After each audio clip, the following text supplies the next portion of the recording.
Dillian White, it wasn't a super performance. I understand why the community, a lot of people have been talking about Dillian and this, that, and the other, but he righted the wrongs.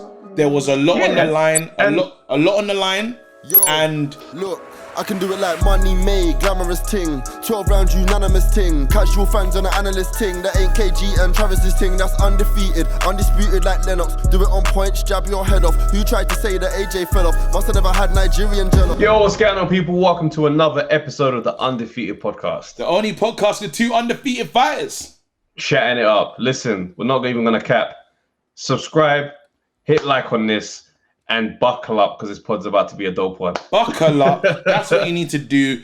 Tell a friend to tell a friend. This is what we need from you guys. The community is rocking. Excuse me. The community is rocking. Yeah? People need to know. Don't be that friend that's got sweets and is not passing it out.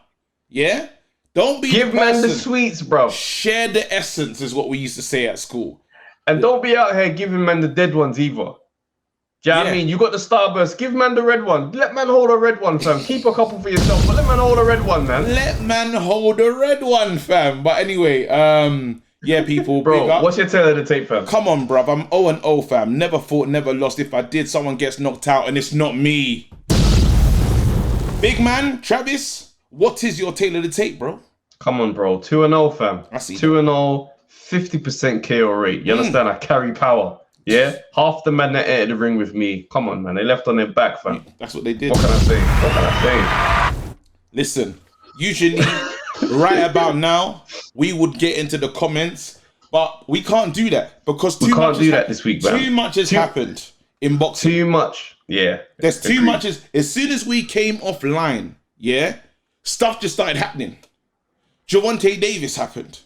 Yeah? Ooh, It's not even in our list to talk about today.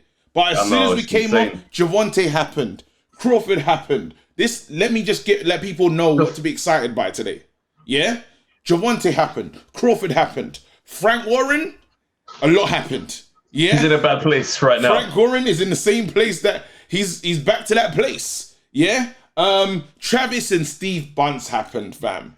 Listen, brother, I might have caught a buddy today. I might have caught a buddy last week still. Listen, there's too much that's happened. All I'm saying is sit tight, enjoy the pod, and thank you for all the, again, last week we got a lot of love from last week's pod. Man. People said spine tingling. They said so many amazing things, but we're just going to keep it moving. All I want to say, and Travis, you can speak after this, if you miss Monday Night Smoke, yeah? If you've missed it, you can still go back. You probably want to do that. Yeah? We had a heavyweight clash. It was EJ versus Maestro. Yeah? And that might sound like, who are they? I'm telling you right now, the undefeated community on the YouTube side of things, they know exactly who those guys are. They are people. And they locked horns. This was one for the ages. It was one for the ages. Then we got Bases turn heel. Yeah? Base. Celebrity Showtime base. Showtime base. War base. War base. War base. Bro. That sounds like cream. Bro, all I'm saying is the game's changed. And then after then Ibrahim came back after a devastating stoppage. HGM got him the hell out of here. But he said, I belong in here. Do you know what I mean? So anyway, people, as I said, Monday Night Smoke. Yes. It's good to listen to it on the playback. It's more enjoyable live because the live chat is incredible. The great defeaters, they will not let you down. They're a welcoming community. Once you're in there, you're a part of the team. Kevin is, let's shout out Kevin as well. Sorry, I'm saying Kevin. I'm talking about myself. I'm like, in my head, I'm thinking, who the hell is that, bro? No. I'm talking about myself. Let's shout out Ade as well. Yeah. Shout out Ade, man. Boxing with Ade. Boxing got involved Ade. in our last couple of lives, man. He's been here, man, and again, like this is someone that's been, man. He's been podding. He's been podding for a minute, and led the charge. And the fact that he's just vibing with us is it's a testament to his humility. So again, thank you so much to you, and thank you so much for allowing us in this place, boy. So big up to you, man. But yeah, Let's go. All right, let's get it cracking, fam. So yeah, so where we starting? Should we start with the Steve Bunce thing, fam? Let's just get that out of the way. Yeah, Steve Bunce. Yeah, let's do that. I was minding my business, and then I just saw tweets back and forth, and I saw your name, and I saw Steve Bunce. Please fill in the gaps for me. All right, cool. So I'll break it down. So basically, he was chatting crap. That's the only way I can really word it. So here's what he said. He goes, I walked through through parts of West London today. I've seen 5 men taking people on the pads in the parks. Sorry. I've seen 5 men fleecing punters in parks. Real fighters could do with the work. Cowboys with pads. I was thinking to myself, what? So I replied and I said, this take is so bad, it's hilarious. I said, how dare you do a little keep fit workout when you could have Adam Booth training you, bruv? Someone who's just trying to lose weight, you know? This guy thinks everybody who does a bit of keep fit boxing wants a Lonsdale strap. So then he comes back to me, he goes, TJ, it's 2021 and you've slipped to the LOL. That's hilarious. Thanks. I was just like, bro, if that was supposed to be the comeback. So wait, he's come out and said that because people in the parks, let me just clarify, just to understand this. He said because people in the parks, there's 4 people in the park that he's seen today holding pads, mitts. Yep. And he's saying they're taking money out of trainers' hands. Real fighters could do with the work. Cowboys with pads. So I responded to his little tweet. I said, okay, that's it. Double down, Bunce. You got to stay on brand. And I said, by the way, how much does Shane McGuigan charge for an hour-long pad session, by the way? Because if these men are ready and available, hell yeah, I want that training, fam. What are we saying? £30, 35? Where are we at with this? Linking Shane McGuigan in Burgess Park. Shane McGuigan is just like, look, I haven't got a gym on nothing. We're just on the streets. Just no, but it's this clown, bro. It's this, you know what happens is in this game, yeah, people just want to be upset or call stuff out or shock value for no reason. Bunce knew that he was chatting rubbish, and to be honest, this wasn't really his remit because Bunce is a expert on black history, according to BT. If there's anybody who is more prepared to speak on Black History Month, let's go over to Steve Bunce. So once again, unless they were black fighters that he saw, then you had no business speaking on that. Bruv, you know what makes me laugh? Is that little pad work training, fam? Yeah. It's a great way to lose weight. Yeah. There could be man out here just trying to get rid of their gut, fam. But he's like, listen, how are you going to get a Lonsdale strap? How are you going to be British champ? And you're gut training with these, man. Yeah, no, it's ridiculous. It's ridiculous. Yeah. Bunce, big up yourself because you're Bunce, innit? Like, what can, you know? Bunce is Bunce, bro. Bunce is Bunce. Again, you are exciting in the way you talk, but sometimes, shut up. In a nutshell. Yeah, sometimes shut up. Do you know what I mean? But anyway, let's move on, bro. We had what a weekend. A weekend of boxing like never before. I'm gonna say it right now. Dylan, I've been saying it for a minute. Dillian Whyte, it wasn't a super performance. I understand why the community, a lot of people been talking about Dylan and this, that, and the other, but he righted the wrongs. There was a lot on the line, a lot on the line, and he had to answer. He had to answer. We asked ourselves, what about the uppercut? He's very partial to the uppercut. Dylan said, hey, guys, I can manage that. Yeah. What say you? No, I say absolute props to what Dillian Whyte did this weekend. Yeah, I mean, the mental battle that you overcome to get back in there with someone who knocked you out. Yeah. It's, you know what I mean? It's a big deal. You had a camp, the fight got postponed again. There's a lot. It's been a long journey to this point. So all things considered, by and large, it was a good night for him. And you know what? It's the next thing is the question came in, where does he go from here? And you know me and you were the speculation kings. That's what I like to. That's what I'm calling us right now. Even though that's who we are. Yeah. Cool. So everyone's broken down this fight. So there's no point us rehashing and really going back. He won the fight.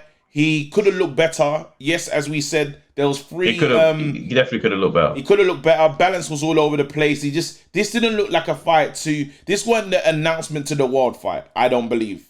I don't think if this was a message, it didn't go through the way we wanted it to go through. It wasn't. What would you say has been his announcement to the world fight so far? That's a great question. I would say I don't think he has. I think the Chisora knockout was explosive. No, I'm just gonna say Chisora knockout was explosive. I think the Parker win was good in terms of, you know, I know people say another 15 seconds and this, that, and the other, but to beat Parker was good. I think he needs that moment. It hasn't happened yet. I think he needs the guys, I'm here, you know, and unfortunately, as we've said this so many times, but the mistake of taking so many fights and taking so many risks has led him into this place, because I think you need to do something. You need to capture a title or something needs to happen for you to say you've arrived. You know, we had the moment, our introduction to him with AJ, and ever since then he's been building, you know. Then Povetkin derails it. You know, that wasn't supposed to be part of the script, but unfortunately it was added to the story.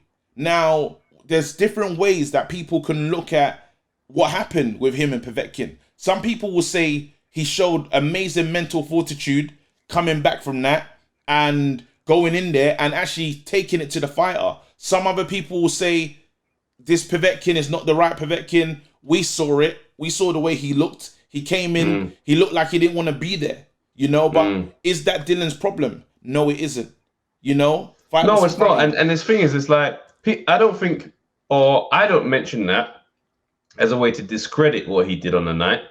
I mention that to acknowledge the state of play. So it's not that I mention it just to say that, yeah, he won, but he only beat a crippled guy. No, I'm not saying it like that, but I'm just saying it as a way to just acknowledge what we saw. Do you see what I'm saying? I can't get carried away in that. I was really annoyed when Tony Bellew, and the reason why I have to go back to that is because when Hay and Bellew, the first one, when the Achilles so obviously popped, like the way Tony Bellew was talking after the fight, that was just such a wind up, bruv. Because it's like you lost every single round up until this thing happened, but then you beat him eventually over 6 rounds with no Achilles, and you're kind of like you've done a madness. So when we speak on that fight, you say, okay, cool, credit to Bellew. You are not responsible for Hayes' condition. You did what you had to do. But let's put a star on that and say, but you beat a crippled man. Do you see what I'm saying? So I'm not saying that DILLIAN WHYTE needs to put a star on that, because the asterisk, you might be able to put it there, but in pencil, because I think Povetkin is 41. I get what you're saying. The only difference is it wasn't like Hay came back and won. He didn't run wrong because he was done. That's what I'm saying. But I'm talking about it's different because someone is coming back to right a wrong, right a loss. He went in with Povetkin and he lost, which he wasn't expecting. No, none of us was expecting. And okay, cool. So this would be a more accurate situation. Go ahead. Hay somehow wins the first fight, even though the Achilles is bust. Yeah. Wins the fight with Bellew. Come back in a rematch. Hay shows up in the condition that he did for the rematch. Stiff, massive shorts with the back brace in the shorts. It was nuts. Shows up like that. Bellew knocks him out. Does Bellew get to walk off and say, I did it! Now all of you all have to respect me? Or do we say, guys, look at him. The brother is not in the shape that he was in. Well, you saw from, even in Dillian's post-fight speech, it wasn't a speech of what we're used to. It wasn't a let's go. It wasn't that I did it. It was reserved. He was more angry. He essentially asked for a gimme for the next one. That's it. Because I think what's happening is he's feeling the exhaustion of this. I think the fatigue is setting in now. Yes. For him. So for him to say after all these years of calling man out, he's now said, yo, let me get one of these easy fights, man, so I can make some money. Like, because he's been in camp since August, bro. This is the longest. We're in April now. This is the longest camp. I've never seen a camp like this. and it started. That's what I'm saying. It stopped. It's restarted, and let's do this. Actually, let me flowers to Xavier Miller. I'll bring you flowers. Do you know what I mean?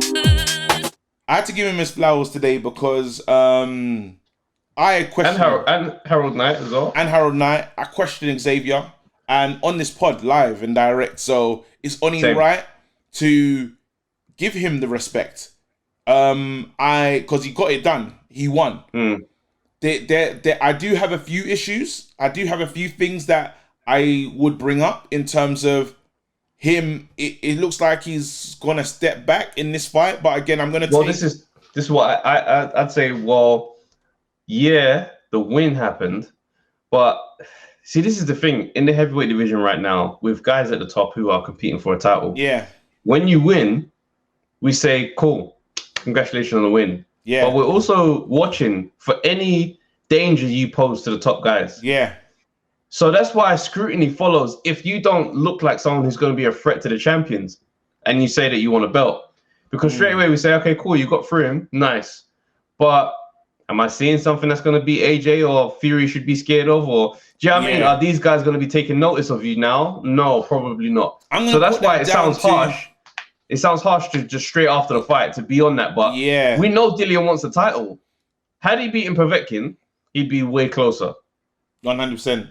But I'm gonna, I'm gonna put that down to, what am I putting that down to? I'm gonna put that down to it not being a simple camp.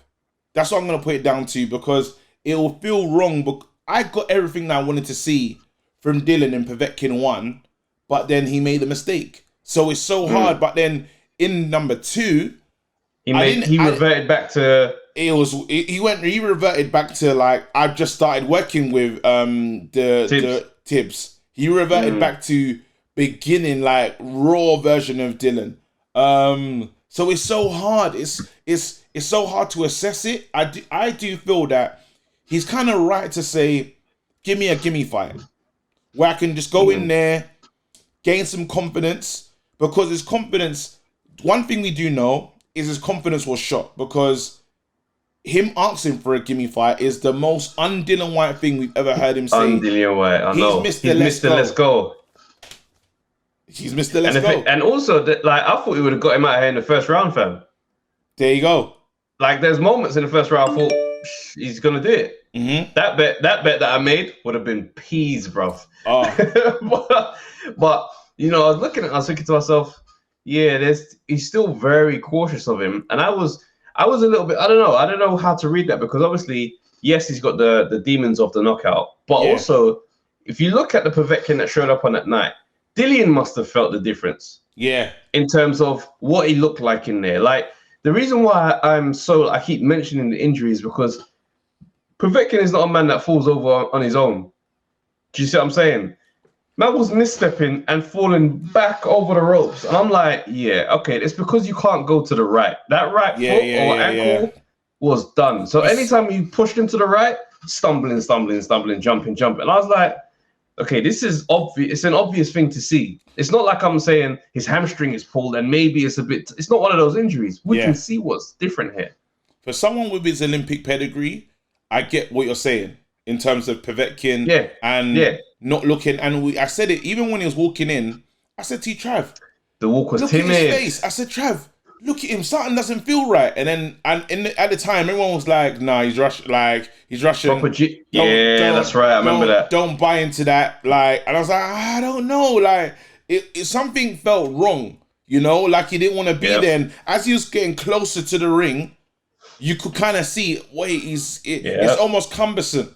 You know what I mean? Then he finally gets in, and then you're watching him, and, you know, credit to him, because at no moment has he come out and said, I was injured. He hasn't mentioned anything. We just go by what we've seen. You know, and there was a level, even Dillian, you have to give him respect, because as much as he talks and chats a madness about fighters, he has this what a great moment. After fight moments. He done it with, it's not, when someone shows us this is a repeat energy, he done it with Chisora.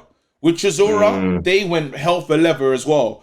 So came to him and said, you know what I mean? It's like, we've shared, we've done, us two are both warriors. We've been in the ring together, and we're here now, and the fight's over.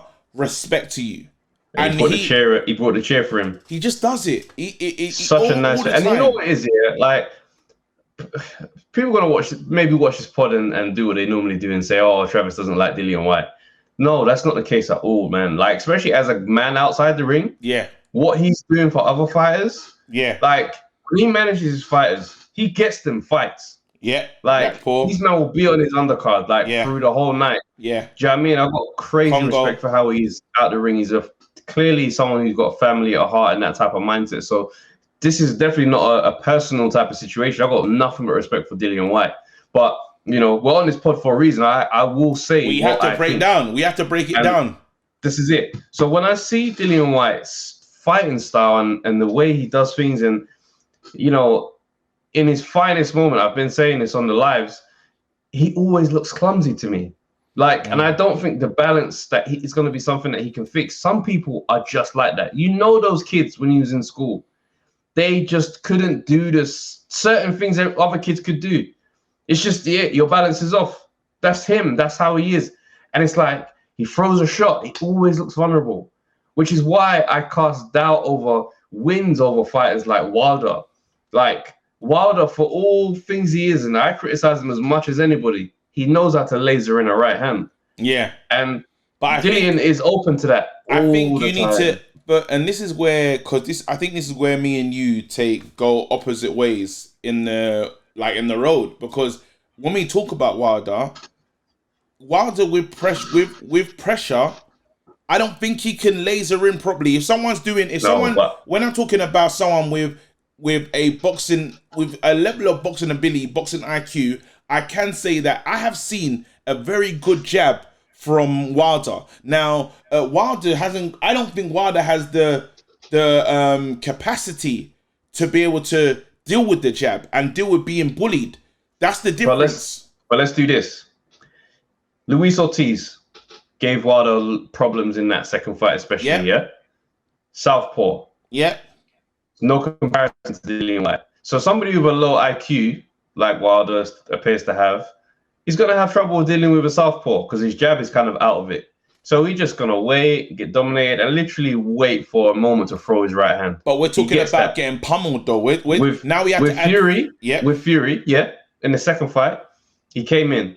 Fury putting pressure on a fighter is not the same as Dillian Whyte, right? Fury is 6'9", came in at 270, and he was agile with it. So he could come in, time it, all over you, literally from top to bottom. When Dillian Whyte rushes in, 6'4" to 6'7", he's going to be a hair. The arms are going to be shorter. The jabbing that we usually see, you can't just out-jab the taller man, because if you start doing all that, you're giving Wilder the time to just go, okay, cool, straight down the pipe. Understood. So I don't see how Whyte has the ability to bully him. No, because again, we got to take in that go into body as well. And in that second Fury fight, there was a lot of body shots. There was a lot of roughhousing. Yes, no, but my thing is forget Fury, because Whyte is not going to be able to emulate. He's not going to be able to emulate Fury. No, but I believe that what happened with Ortiz, I remember that fight so vividly. Ortiz was boxing so well, and I believe that because remember he didn't have the crowd. But he started to gain the crowd as it was going, and then he threw caution to the wind. He took a shot from Wilder, and he said, "Hey, I think I can take your power." And again, like, you know, when a boxer basically, and that's why the corner is so important. You go back to the corner. The corner says, "Continue doing what we're doing. Don't deviate from the plan." Ortiz deviated from the plan.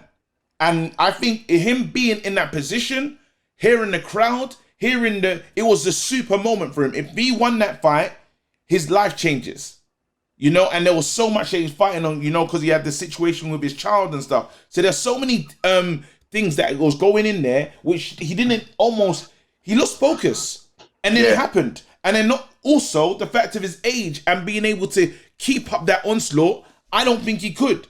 Even when we saw him. Okay, cool. Go ahead. Good points. So what about Whyte makes you think he can do that? Given what we see from Whyte. We see Whyte take a laser, like when he gets put down, it's usually in fights where he's winning. But have we ever seen? Now let's say this now, and I know we talk about Fury, and Fury's not, to me, is not a power puncher in my head. I don't see him as a power puncher I don't think at all. he is anyway. Yeah. Now, have we ever seen Wilder receive a super power punch from one of the bad boys?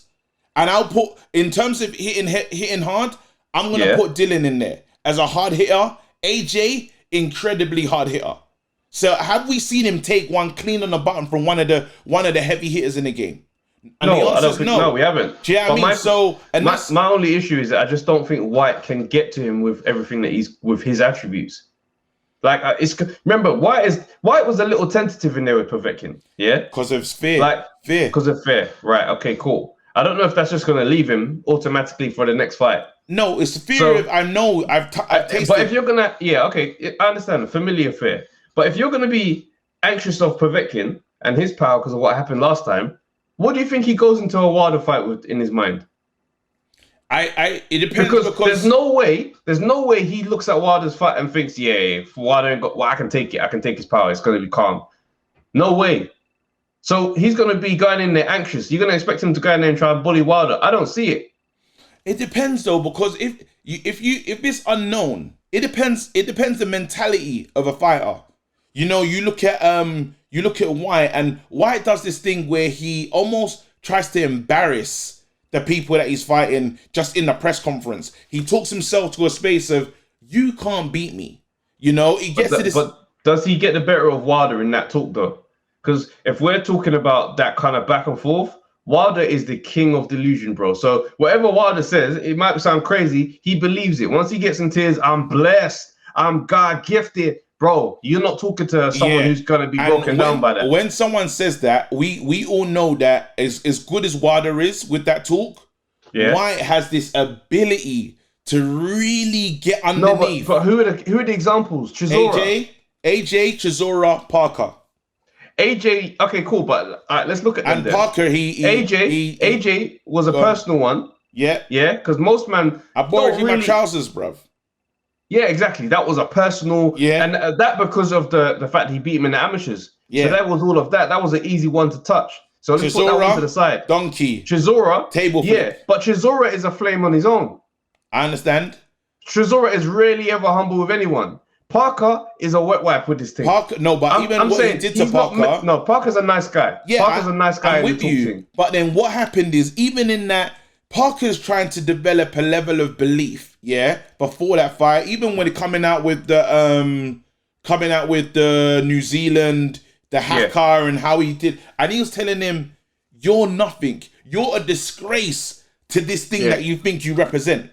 Someone else sitting there, and Parker fought in that manner. We only see the real Parker show up at the end of the round and say, "Hey, actually, I could be this New Zealand guy." So he stripped you of your thing. He stripped you, and that's what I'm saying. So when now you go into these fights, you're gonna say, and now we can say that, and Fury is one of the best to do it in terms of the vocal stuff. But the guy that trains, I can't remember his name, Breland, said that Fury really got to the mindset of Wilder.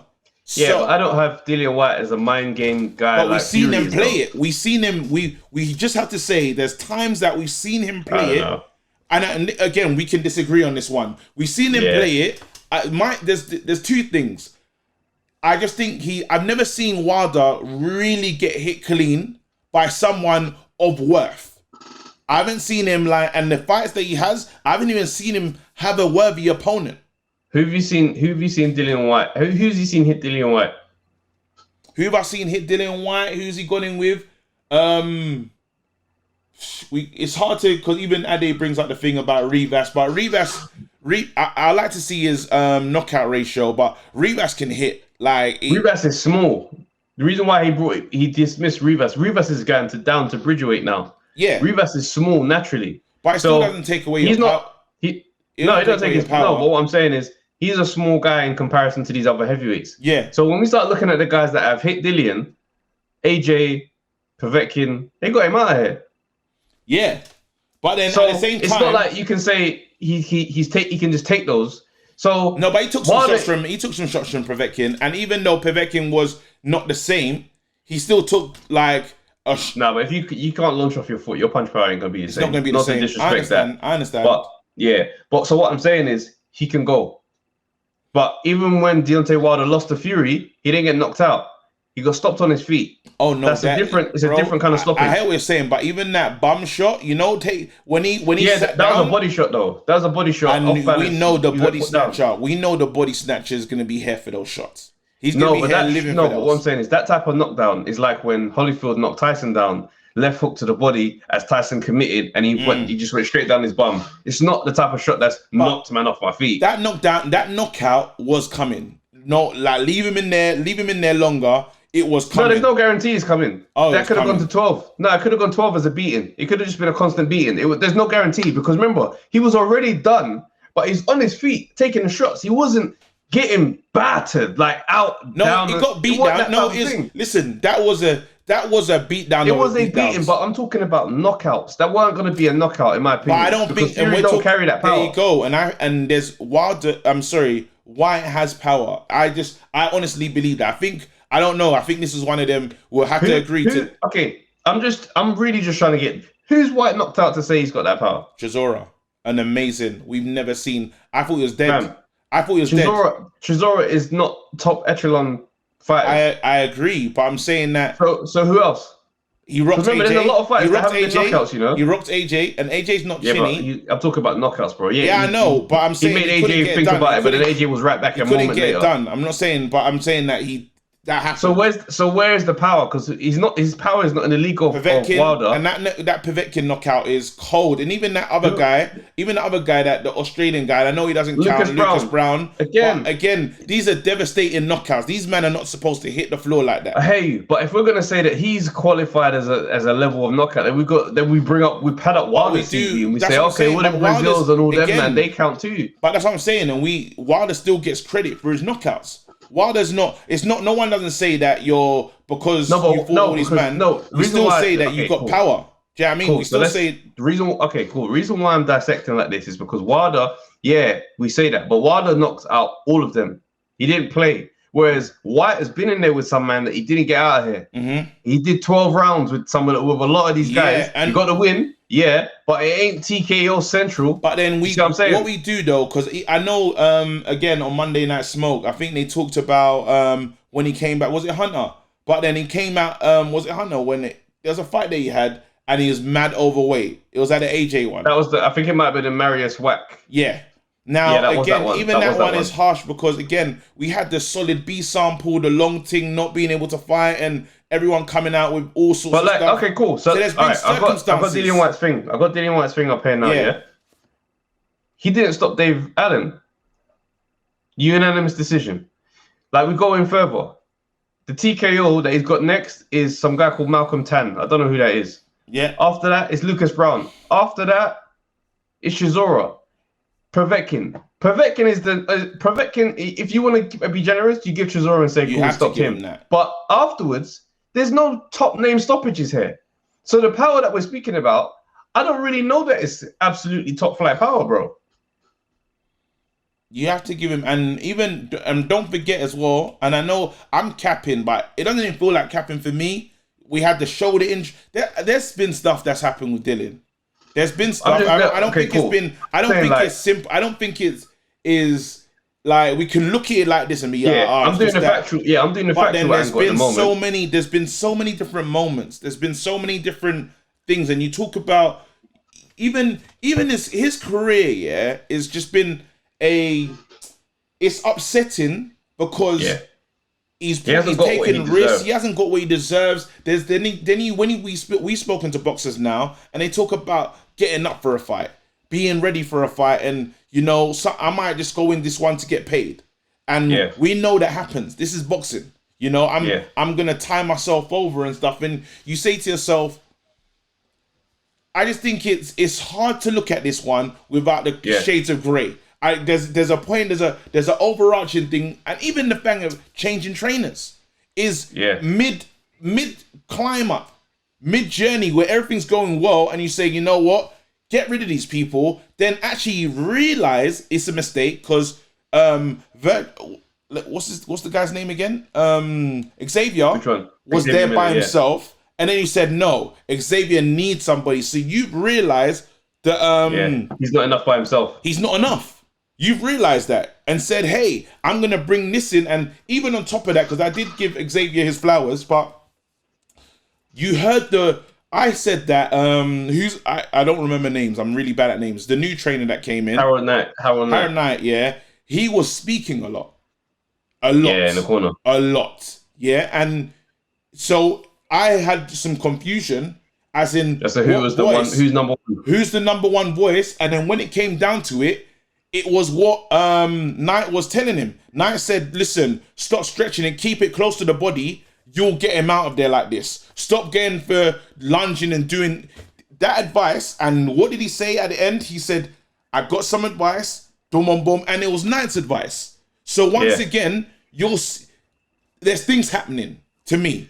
There's a lot going on in the corner. There's a lot going absolutely. on. There's a lot going on. I mean, but the thing is, it's one of those things where it's like that's their business, though. Of course. Like it's not the adversity where I'm gonna say, and he's overcome all of this to get the win. That's in-house stuff. So that's not really for this convo in my estimation. But it's needed, because when you ask it's needed to understand how difficult what it was for you, but it's not a case of that being the wider conversation. I'm with you, but when you ask me how team. good he can be, that has to come into the mix, because it's mad. The next time we see him, we'll know what Xavier's done, or what the night this move has done, because we've said that each time we've seen Dylan, he looks like he gets better every single time. He looks like he's got better, and the two times we've seen him under Xavier, and now Xavier and Knight, he's the first one he got knocked out. The second one he didn't look amazing, So a long camp. So the long camp can work against you, because it's like, fatigue and just that focus can start to become very crazy. Do you know what I mean? We don't know the ins and outs of the camp and how they manage the timings and rest and all that kind of stuff. But shout out him. I think Boxing with Ade said that. He mentioned those points as well on the live. See, the thing is, like, my issue is not necessarily I'm acknowledging how difficult it was for him. My issue is down the line, those prospects of DILLIAN WHYTE at this point. Do you see what I'm saying? Because if we go down the, and what it is about his career is that it's just not been fair. He hasn't got what he's supposed to have gotten when he should have had it. When he was in that good run with Mark Tibbs, he should have had his title shot in the middle of that. And then we'd have a good understanding of where he stands. Right now, we don't necessarily know where he stands on the whole thing. When we do our hierarchy, we say 1, 2, 3. Yeah, we put him wherever, but it's like we actually don't know, because he hasn't had his chances to get in there. The only ones he's had the night with was AJ, and some people will say that was too early. For me, I say, well, they've had a fight. They've been in there with each other. It is what it is. Yeah, they can do it again. I think it makes sense to do it again at some point. But as it stands now, AJ knocked him out. Yeah. And I don't see how their career's trajectory have gone. I don't see it being any different in the outcome. I don't see a reality where Tyson Fury gets outboxed or knocked out by DILLIAN WHYTE. I just don't see that. I just can't see how that would look. Well, AJ's improved on so many levels. We keep getting each time I see AJ go out, I get a better AJ. And even better after the Ruiz loss. I saw AJ head movement. Even as who was AJ's last fight again? Pulev. A better AJ. Each time. He's got better, and he's not. The funny thing is, he's not messed around with the ingredients. If anything, he's added to it, but he hasn't completely changed it. The issue with White, and that's why I say the trainer talk has to be in there, because he's changed a core part of his ingredient. You know what I mean? So now we're looking at him saying we need to see what the DNA of Xavier and Knight is going to look like on Dylan as a fighter, and that will let us know where he finishes in 1, 2, 3. You know what I mean? 1, 2, 3, 4, 4. 1, 2, 3, 4, 5, actually, if you want to get that deep. But again, shout out to Dill. He went out there. It was a good knockout. You can only beat what's in front of you. You know what I mean? So let's move on, bro. Let's talk about on that night, Chris Kongo, bro. Chris Kongo, fam. That was a tough one to watch still. It was a tough one to watch, because obviously someone said in one of the comments, they said, when these guys come on our podcast and we have the interviews, Yeah. the whole community just get behind them. And it's like, now that's our guy. That's the one we're rooting for because we've got to know you. So, we've had conversation with Kongo a couple occasions and people were behind him. So watching the fight, it was tough to see our guy go out there and lose. Yeah. And it was actually a frustrating one because it's not like he could say he beat him up. Do you know what I mean? It was one of those tricky fights with an unorthodox opponent that it's like he just couldn't get into the fight. Do you see what I'm saying? Because it's like if he got absolutely battered, then we just say, yo, no, it is what it is, man. He didn't get beat up, but he stole something from him. That's how I felt.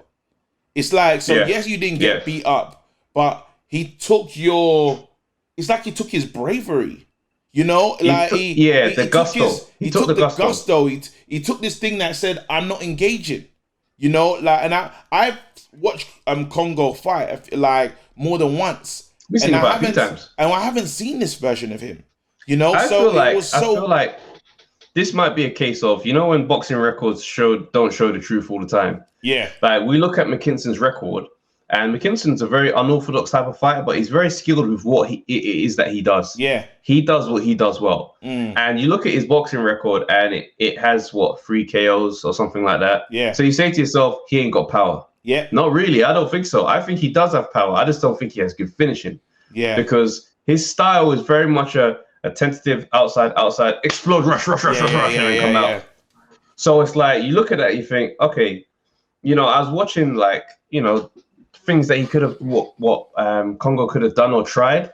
And that's what was frustrating because I just don't think he went through the list of things to try against this type of style. We didn't get body shots. We didn't get, and I get and it's like you go against a southpaw, and one of the things you look for is that right hand down the pipe. Yeah. Do you know what I mean? Sometimes overcommit with the right hand, let him try and left hook, boom, make him run into it. So there's different looks, and I just was never annoyed because he didn't give him any of them. What's annoying is I don't think it never even looked like he positioned himself to get the right hand down the middle. He was never in range. Correct He made him non-committal. The distance was not right.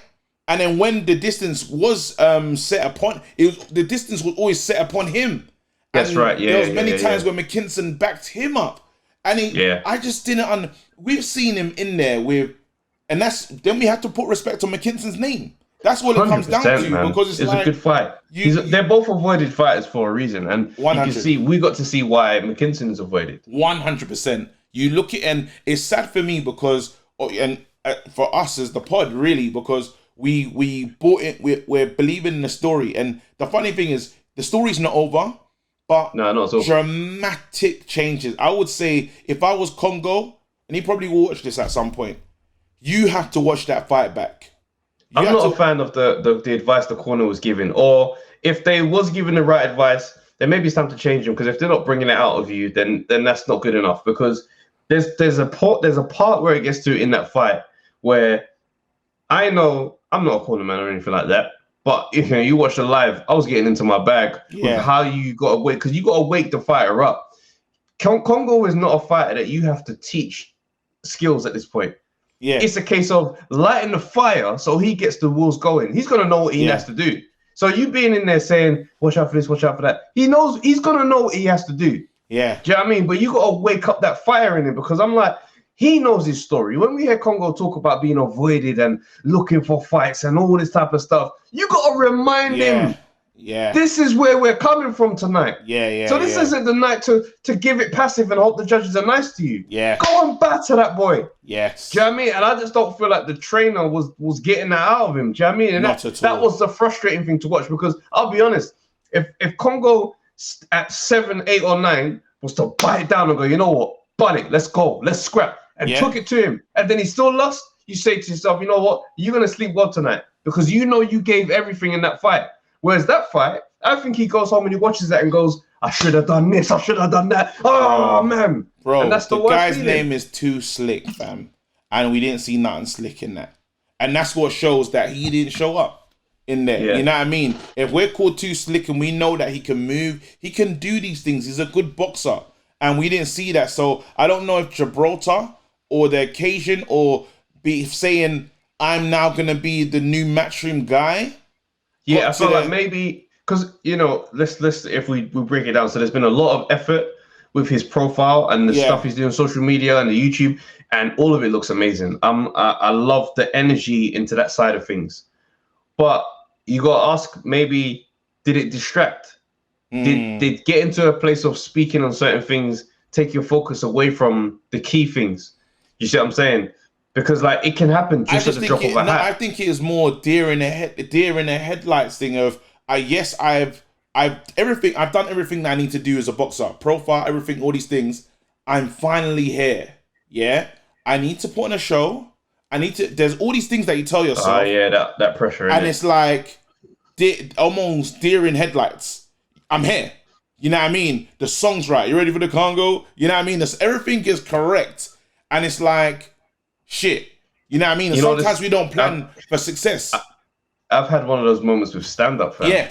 Like, I remember one show, bro, I spent ages picking my outfit, my intro music. I told Babatunde was hosting the show. Yeah. I said to him, bring me out and then get off stage straight away because I'm going to do something nuts. Just look out for it. My plan was to go out there, come out, address the crowd, take my jacket blazer off, hang on the mic stand, and then come out and try and be on my slick vibe. Yeah. I've come out, boom, I take the blazer off halfway through. My bracelet that I've got on my wrist breaks. As I hear it go, as I'm halfway with the blazer coming off, fam. I've now got to make a decision. The blazer either goes back on or I let the bracelet fall. Bracelet goes down, bang. Bracelet is the blazer's off, but I hang it down. It's a mess, fam. This is taking way too long. And now the crowd is silent from all the cheering. It's an awkward moment. Yeah. I'm a young comic at that time. I don't have the experience to address it and laugh at it so we can move on. I just start my set. Now it's awkward. Fam, the thing was a mess, bro. But I planned this for time. Everything else but my set. And this can happen at any moment when you get to the big stage for the first time. It can happen even since we're sharing, bruv. I did this show, first show in North London. I didn't want to do it. That was the worst part as well. Didn't want to do the show. It was a birthday party. They called me down. I said, oh shit. And I was like, I think it was marriage time where I was like taking every show because I was just trying to get that money. Yeah. I get down there, bruv. They stopped the rave. It's a girl's birthday party. They stopped the rave and say, oh, one of those. It's time for comedy. Stop the music, Bro, there's a makeshift stage. Remember, people have been enjoying. Yeah. The rave, mid-rave stops. Hey, it's time for comedy. I start trying to tell jokes. Obviously, I've got the DJ mic in it, and it's it's that mic. You know what I'm talking about. It's that mic that cuts out, but DJs can let it cut out because it's fun. Yeah, but it kept cutting out on punchlines. I've now started to try and hit the mic. Oh, it's my worst moment ever, bruv. Like trying to just get it going, bro. I'm on stage, bruv. Hit the mic, in it. Batteries fell out. Of course. Rolling. So now I've come off stage. Looking for looking for batteries, bro. They're like, shout, just shout. I tried to get into my big voice. Your theater voice, yeah? I tried to get into my theater voice back. It was a mess. I said, I think I gotta go home. That's how it ended like that, bro. It's one of it. It stays with me. Yeah, I did, but it's a check that I didn't want. Obviously, I needed it, but it's a long drive. It's a quiet drive, bro. And I wasn't even driving. It was a night bus situation. It was everything was wrong. Everything was wrong. Everything was bad because I missed the last train because obviously they were raving and enjoying themselves. Of course. Because I've gone, it's too long drive. I hate it, bro. It's gonna live with me forever, fam. So it's one of those things when you say and I know there's sometimes, and that was just a bad situation. Your one was more on point of, thinking I'm gonna do this, I'm gonna do this, I'm gonna do this, I'm gonna do this. And it doesn't go to plan. Certain times, don't stray away from what makes you great. From the thing that makes you there, bro. Don't stray away. It's like when I start, this thing's with me. I go to shows with a select group of people. Yeah. I don't just arrive with random people around me. I go in my own space. Either I go by myself or with a trusted short list of people because I need people to understand my energy and my preparation. Yeah. I remember one time I went to a show with someone who it was a friend of a friend. And this guy kept on bugging me every minute. Oh, raw, I want to go chat to some girls and da-da-da-da-da. Yeah. And in my head, I'm thinking to myself, big man, the reason why we're here is the number one focus at this point here. Yeah. I'm not interested in anything or who is in this place. Yeah. This is my business. This show here It's my business. And if men them can't understand that, then it becomes problematic. And I think what might have happened, not necessarily that he didn't prepare for the fight, just mentally, he didn't get to engage in the way that he normally does. Exactly. Travis, backstage, we've had these moments. You know me, and I don't go to a show with anyone. I don't tell people. I turn up. If you know I'm performing, big up you. Yeah? And I'm going to go there. I'm going to go there and do a madness. Time to show. Yeah? Now, one day, I done an idiot thing. A-Dot has a different preparation to me. A-Dot can banter with you. A-Dot can chat to you. He can chat to you all evening backstage and then just walk on stage like nothing. Yeah. I'm not one of those, man. I'm not one of those guys, bro. I got into an idiot thing talking to Ado because I'm like, he's here with me. That's right. I quickly learned, on that night, never do this again. You don't do this. You don't listen to other people. I might listen to the first person. If I know that I'm third or fourth, I might listen to the first person, then I say, okay, I'm not here to listen to. I don't care what he's done. The next one, when it gets to But this is it. And all we're talking about with Kongo is, again, you might have deviated too much. It'd be good, it'd be nice to have a chat with him. We need to follow up on that. We need to talk. We could try and pattern that because that would be a good conversation to have. Yeah. All right. Let's. But one thing for sure, big up Chris Kongo. Man is still believing. Losses don't destroy a man. I think losses can 100% really show who the man is. That's facts. I mean? That's facts. You'll come again, bro. This loss don't mean nothing. 100%. Go on. Let's look at so Crawford has come out this week with some flagrant statements, basically saying that Canelo Alvarez avoids black fighters. What's your thoughts on that? I'm gonna ask because I'm a Canelo fan, and you're known as Trevor X. So Trevor, what's your thoughts on it? Just out of interest. Terence Crawford is chatting absolute crap, bruv. Absolute crap. And you know what? This is one of those times where, I know you lot expected our madness, bruv. I saw this take. I thought to myself, bro, Errol Spence. And you have business to take care of. Bruh. You don't need to be speaking about someone else right now. Canelo Alvarez, bro, let's look at Canelo. I'm gonna get his resume up right now. Yeah. Because for me, I heard that take and I said, you know what? Yeah, that ain't it, bruv. That ain't it, fam. Like Daniel Jacobs. Yeah. Floyd Mayweather is on there. Erislandy Lara. James Kirkland. Like Austin Trout. Shane Mosley. What are we saying right now? Bro. Like, what are we doing at this point? And even, do you know what I mean? You can say you can name some man that he could fight now. Cool, but like, even I have to give him his thing right now and say, bro, like, he's getting in there with these guys. Bro, Shane Mosley's on there. That's just what I'm saying. Callum Smith, short turnarounds. Yeah. Like Callum Smith, Yildirim was a light touch. I'm not even going to mention that as any type of real team. But he fought Golovkin twice. Yeah, he's taking a piss. He's fought Cesar Chavez. Like, what I'm saying is the resume is enough for someone to not challenge man's activity. Like, who are the names at that division, at his division, that he's not fighting? I'm gonna go look into the name now. I'm like, you can say the Charlos, you can say that. Cool, these are fights we like to see. They're not calling him now. Are people screaming their name? They're not screaming his name. People know. Let's have it right. Yeah, he's the golden ticket. He's the AJ of his division in his space. In terms of he's got Mexico, he's gonna bring in a gate, irregardless. Yeah, you call his name, you're getting paid. Yeah, there's a reason why Khan and all these people have called him out, because we know today's a payday. I might be able to chill. Yeah, I have not heard. I haven't, because usually it should cut through. If you're calling, I'm gonna hear it. Billy Joe, I heard it. Yeah, even Eubanks, I kind of heard it. Do you know what I mean? Yeah. So if I haven't heard the Charlos heavy call out, I haven't heard it.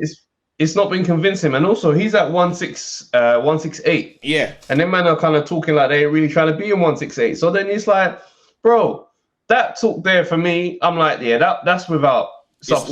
It's wild. You know what I'm saying? And then the thing is, what makes it kind of sting is that I like Terence Crawford. I like him a lot. I like watching him fight. I'm a huge fan of his style, his energy when he's in the ring. I like it. But you're not fighting no one, fam. Like, I understand, like these negotiations with Errol Spence and all this type of talk. I'm like, bro, fight someone then, bro. Don't tell me Sean Porter is beneath you. Yeah. Sean Porter, how? Sean Porter is not. How's he beneath you if you're not doing anything? Do you know what I'm saying? Like, let's look. Terence Crawford, my man he gave us Jeff Horn, bro. Let me get the record up right now. Let's do it. Do you know what I mean? Because I'm just like, look, man, I can't critique too heavily an active fighter when he clearly will get around to these guys. No, like but when though? When? This is the thing. We got Kell Brook on there. Yeah? We got Kell Brook. We got Amir Khan. We got Jeff Horn. Yeah. Like, there's some names on there. Obviously, these are good fighters, bro. But the biggest wins at welterweight, Kell Brook and Amir Khan. It's mad. These men are finished. So then we've got to say, how was Sean Porter beneath you, bro? Get Sean Porter on your stat sheet then. Do you know what I mean? Like, yeah. I'm just not a fan of the whole, like, you're not doing this and that, you're not doing that. Yeah. Canelo's fighting, bro. Canelo's getting out there every 3 months. He's gonna work his way around to whoever, fam. He's trying to clear out every division. It's nuts. It's bad, especially when not every division. He's trying to clear out his division. No, but let's be real now, because I'm just gonna bring in. And I critique Canelo. Sorry, just to clarify my position. Sorry about that. I critique Canelo. Yeah. I say there's strategic planning. There's some light touches here and there, but he's getting through these guys. I wouldn't say there's anyone in their prime in this moment barking his name. Like cool. Caleb Plant called him out. Is everyone keen for a Caleb Plant fight right now? Yeah. I can't say they are, but he probably will get the fight. You'll get the fight. He'll get around to them, man. Now check this out. Yeah. Go on. Boxing, timing is everything. Yeah. And sometimes you miss a window. Now, we can see with Khan versus Kell Brook, the timing was there. Public was garnering for it. Yeah. Still up to now, we haven't seen it. They still can't negotiate today. Yeah? Yeah. Now let's move it into something else. Gervonta Davis, Teofimo. Yeah? Now we talk about timing. What's going Gervonta? We don't know what's gonna happen. Got to pray for the situation because it's not a good one. We don't want to see no one. We don't see no one go to jail, indictments and this, that, and the other. But things happen. Life happens. Then let's look at Crawford, Errol Spence. Errol Spence had the craziest incident with the crash. We don't know what's gonna happen. So he came back already. No, I'm just saying. I'm talking about. That happened, we could have lost him. I'm just saying that life, you say, we're going to get to it. We don't know if we're going to get to it, is the point I'm trying to make. We keep saying, we're at this point. Well, again, now with the Gervonta Davis situation, let's say, because they got real indictments there. There's like, I read the charges, and I said to myself, you have to have a super lawyer, but at some point, it doesn't look good, and you might have to sit down for a minute. That's how it feels. Now you see, can a fighter at his age afford to lose, especially with his discipline? Yeah, afford to lose this time outside the ring with someone that is like you and with the rest of the man them. Now we won't get to see you truly in your prime fight the big fight. We don't get to see that now. Why? Because life happens. Shit happens. We put it down to that. And it's like, Crawford, what is it going to take for you to get in with Errol? Or is it going to be to a thing where it's like, well, you can't agree. It's been can't agree for so long. And then you never see it. You know what I mean? Yeah, so it's ridiculous. It gets nuts. In another one, let's give another one. Conor Ben versus what's that boy that got bust up? Kelly. There you go. Yeah? That fight could have happened. Could have happened, should have happened, would have been more box office than Avenesian. More people to watched. It would have captured the hearts of the British public. Didn't happen. It's done now. Finished. You know what I mean? That's why the Fury and AJ fight needs to happen. Because at any stage, these men could have been derailed. When AJ lost to Ruiz, suppose he couldn't get through Ruiz. Let's do one better. AJ hasn't lost, yeah. Wilder hasn't lost. Is that fight bigger than AJ versus Fury? Yes or no? Well, AJ and Wilder, and they haven't lost. Both of them have pure records. Of course it is. Yeah. It's not even. It's like they took the shine off it. Yeah, because their men are knockout men. Their men knock man out. So then it's like, bro, we had a story. We had a story forming. UK versus America. Two black kings going in there. Getting with it. One is louder than the other. One is coming with humility, but is the people's champ. One is gonna be bro. It was set up to be like you didn't need to do anything else. It sells itself. And what did they do? They dillied and dallied, and we got this. Now we're here. Yeah, I think that's what annoys me about the energy of this now that it's Fury and AJ, because like. I don't know how to word this. Word it, bruv. With Fury, it's such a like you can't guarantee anything. That's what irritates me the most. Mm-hmm. Like, because he gives so many false smoke statements that even his own fan base go, he's just chatting crap, or that's just Fury. I'm like, yeah, but okay, cool, but we're still dealing with trying to negotiate with a lunatic here, if that's the case. Where he could just say anything and it's just expected that it's nonsense. And it's that's just Fury. And I'm like, bro, at some point, cut the crap. Cut the crap. Are we getting the fight or not? This is a mad take. You might need to go with me on this one. I think it's deeper. I don't think it's the fighters. I think you got to cast your mind back to BBC Panorama. Yeah? And the MTK debacle that came out. Not everything is as it seems, because obviously someone, if you're gonna freeze, I think whatever's going on over there, the boxing officials, whoever wants to be in charge of boxing, is saying, you sir are a problem, and we've heard Fury, we've heard Billy Joe, and all sorts of different people come out and almost speak against it. Now, before, when this deal was announced, because we were looking at Dubai, and if anything was to tell us something, AJ fighting in the dunes that time was almost like a signal to this is where it's at, and these are the connections. This is what's going on over here. Now, if the people do their own research, they will see there's a connection over there in terms of Dubai and whatever, so have you. Now, everything is slowed down. They're saying, who can pay for it? Well, let's really get into it. When we're talking about who's got crazy money to pay for something, the oil man. In Saudi. Absolutely. The oil man in Saudi. What has happened? What's happened to the plug? That's because I remember seeing an article saying, this is the man to broker the deal. Yeah?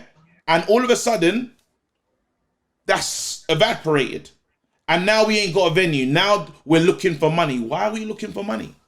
And I get why. And I get why America's not interested. It's two British fighters. Why? Yeah. So then maybe this explain. So then maybe the fight back from this happening is coming from Fury camp. It's coming. It could be because of the personal or the powers that be. Because that's right, the fastest that be. But if they're saying we don't want to do this without, there you go, the powers. So then we're in this thing of like, well, let's spoil it.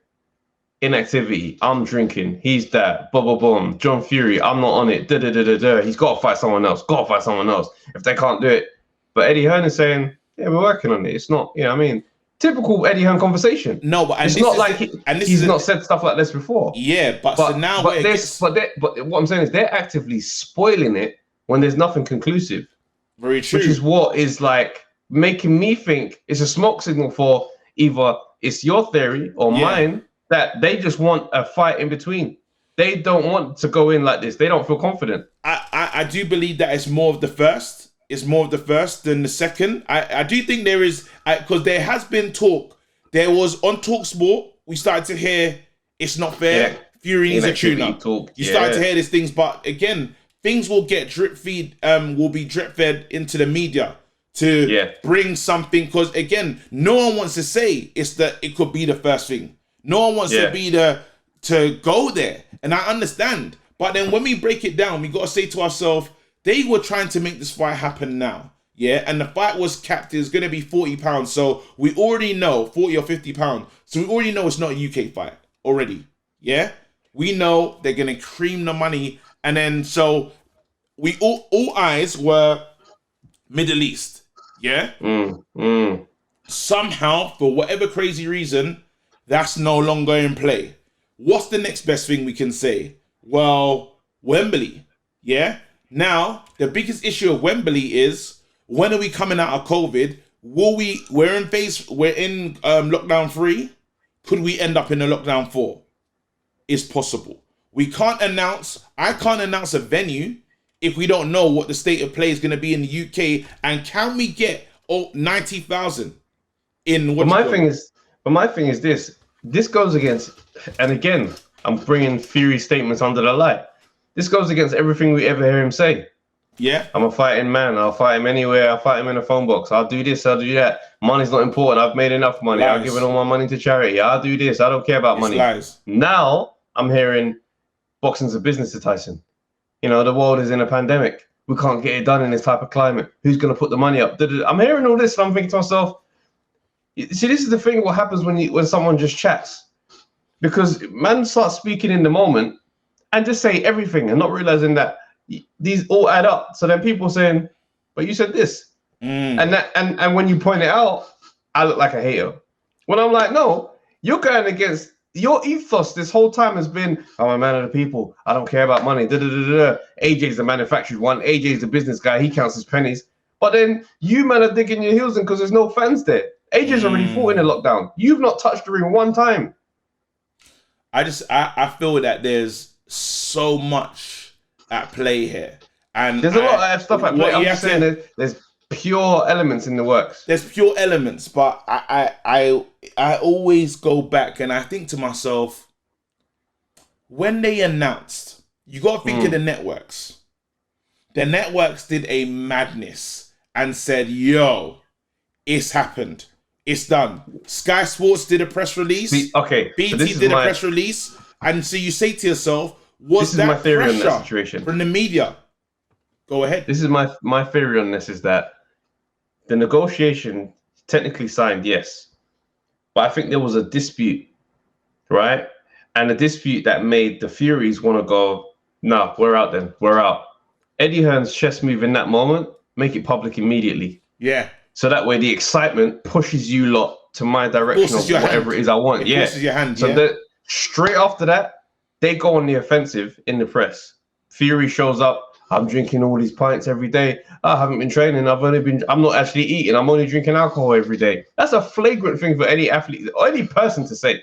So he knows I'm trying to paint the picture. I'm going off again.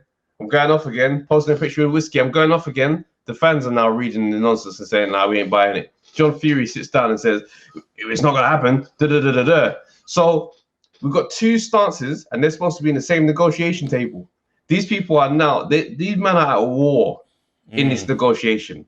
So I don't think it's necessarily as simple as one or two things. I think it's all of those things. It's nuts. We have to sit back and watch the pitch. We have to sit back and just watch. Yeah. Again, where I sit today, I'm leaning towards saying that these two don't fight this year. I'm same. They're not fighting this year. Even John Fury said that. this year is not ready. Like, how young and active these things? How sharp do these think? How long do they think they're gonna stay sharp? Like, I don't know. People get old overnight. Yeah. Everybody can't box until they're 38. Do you know what I'm saying? I'm not active enough. Myself, they're just gonna spoil it and mess this thing up, fam. I won't be surprised if one of them. I feel like it will be Fury's time to take a loss because of how he does things. I'm like, you don't move with no rhyme or reason or consistency. You're gonna come undone because your body is one of those things that's like, if you don't look after it a certain way, it's not gonna be there for you like how you need it to be there for you in your later years. Yeah. Do you know what I mean? Like, you look at AJ, he's looked after himself throughout his career. He can be able to push on to the older 36, 37 and maintain a level. AJ's got because 3 or 4 more fights in him and he's chilling. Because of maintenance. No, if he desired. Oh, if he wanted to, Fury, he could. But Fury is like the way his life has gone and the way he's looked after himself. That man, they turn a corner suddenly. And the speed is gone, like football players. Do you know what I mean? You look at the man that don't live right in their partying and like that. Suddenly they're on the bench forever. You're like, right, what happened to my man? And it's like injured, that's it, body let you down. Vieira and Roy Keane still look great. Fam, exactly. Still look great. They played true to the sport. So my whole thing is, Fury, get it in whilst you're sharp or whilst you've got youth in your world, fam. Because once youth leaves and you're now that brother that's stretching 20 for 3 hours before the warm-up just to get your body going, brother, trust me, it's a long one. I just tell people, go back, look at the articles. There's so many articles about the only man in boxing that could get this deal done, and then do your due diligence or whatever it's called. Due diligence. Do that, and there is things. And Travis, I agree with what you're saying, but there's just so much at play. And again, we don't know anything. This is 100% speculation, but speculation kings, bro. Man. You know, I think we've reached the end there, fam. We reached the end. Just special shouts out to Frank Warren and how he might be feeling right now. You know, he had a prospect on the card who took a knockout in his first. Well, he got knocked out in his debut. Do you know what I mean? There was a lot of decoration around him as well. You know what I mean? He's good friends with Lawrence Okoli, spars AJ. You know, Stephen Denton. Don't forget about Joe Calzaghe reborn, fam. Willie Hutchinson, fam. And I like Willie Hutchinson a lot, bro. His last fight, he looked great, bro. Dazzling skills. Do you know what I mean? Me and my dad were talking about him. We were like, boy, he's got some David Hayes, like, about his angles, the way he kind of to see this fight here, to see him get blown away like that, I was like, whoa. And I went back and I watched the fight, and I thought to myself, what is he doing? Like, you're dealing with a pressure fighter who's coming inside. Fam, his head, he's standing straight up, bro. The guy's on his chest, he's standing straight up. I'm thinking to myself, how can you think that's good, acceptable? Do you not feel the danger when you make that mistake? What's mad is he rattled Frank Warren because he's like, I'm looking for Frank right now, and Frank again. His poker face. I think I've upset Frank. His poker face, is banter still, because the funny thing is, Frank will probably one day. Frank's probably seen us, or our content has probably arrived on Frank's doorstep at some point, and I got a feeling that he probably hates us. But again, we talk this way about everyone. I would love to have a conversation with Frank Warren. I really would, like an interview, and I would literally just talk through some of the things that, like, you know what I mean, like on the pod, like we just talk through some of the things we've seen, because when we get it cracking on this pod and we start talking about stuff that happens, none of it's personal. We don't have allegiances. We're not said our piece about matchroom like that right now. Yeah, anyone to be like targeting Frank. No, if Eddie Hearn does a madness, we get Eddie, bro. Yeah. You know what I mean? Anyone can hold it. So I'm just like, I'd love to have a conversation with Frank. But why Frank's one is a bit mad here is your guys that you're trying to bet the house on, each one they've rolled out, let's go through it. Yard, let me tell you now, Yard, you bet the house on, Dubois, and now this new kid, Willie Hutchinson. There you go. And, I think we've got to look at how fighters are prepared, man, because I'm like, we're seeing these guys go up, you know, and hype them up, and they're just getting beat. And it's just like, Frank needs to really assess his plan. I think Eddie Hearn's going through a refresh of how he's doing things as well. Yeah. Because he's putting these guys in big fights, and he's like, you man, everybody on standby at the beginning of this thing, he said, 50-50s. Because we've got to get excitement back into the game. So fights need to be competitive. We can't be having no gimmies. And, you know, a lot of guys are responding. Not everybody's responding. But it's good for the sport, and it's overall good for the standard of boxing. That's all when men stop thinking that they're going to just get the guaranteed win. And what's good as well is that hopefully we start to lose the whole undefeated stigma. Yeah. And when a man is undefeated, it's going to mean something because he's going to have bodies on his record that make sense. Yeah, man, I'm here for it. You know what I mean? Listen, Frank, if you just want to talk, like, reach out, bro. Up for it. Reach out. Like, we can be really positive at times. But yeah, anyway, listen, this is Undefeated Podcast. For real. I'm KG. I'm Travis J. Let's go. Take care, people. Have a great week. Undefeated, you're always gonna go. You ain't. Yo, people, thanks for watching the Undefeated Podcast. Make sure you like, subscribe, share, leave a comment, and all that good stuff, man. This is the place to be. I liked it still. Yeah, same. I liked it. Very nice, very clean.